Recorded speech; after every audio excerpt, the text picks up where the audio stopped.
Hey, this is my buddy Rob Vega. Y'all take a good listen now, you hear? The following report contains stories of a fictional nature. No facts were harmed in the making of this broadcast. A strong sense of humor is advised.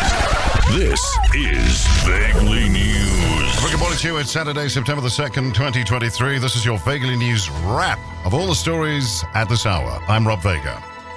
Minister of Something, a finicky balloon guy, has reacted strongly to any suggestion that the government is responsible for anything, and said that anyone blaming the government for the current state of affairs is out of order. There's people who think that when they pay taxes, that this makes them our bosses.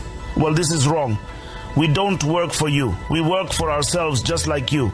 The people understand that they can't cook. So we have an election, they vote for the chef, and then they step out of the way and let the chefs run the kitchen. We cook the food and then we eat.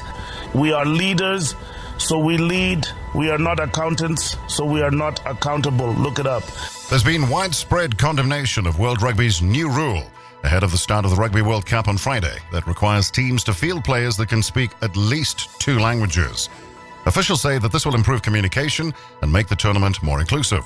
South African Director of Rugby, Rassie Erasmus, said the Springboks will be fine with the new law, but added this could make things tricky for some teams. Look, I think that the other teams won't be happy with the language requirement, but South Africa is multicultural.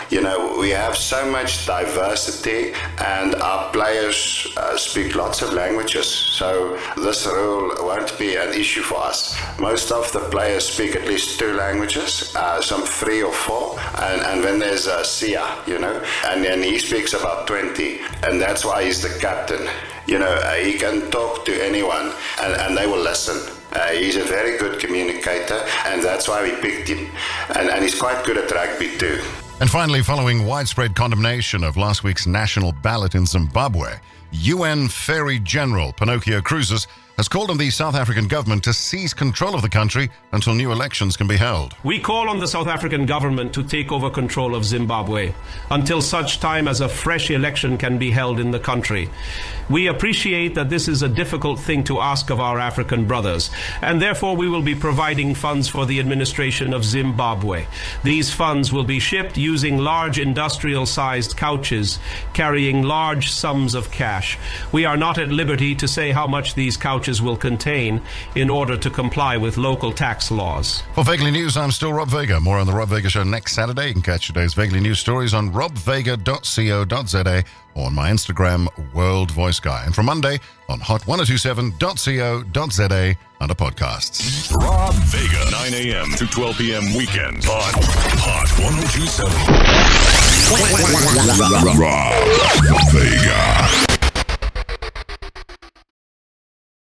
Hey, man, it's Rob Vega.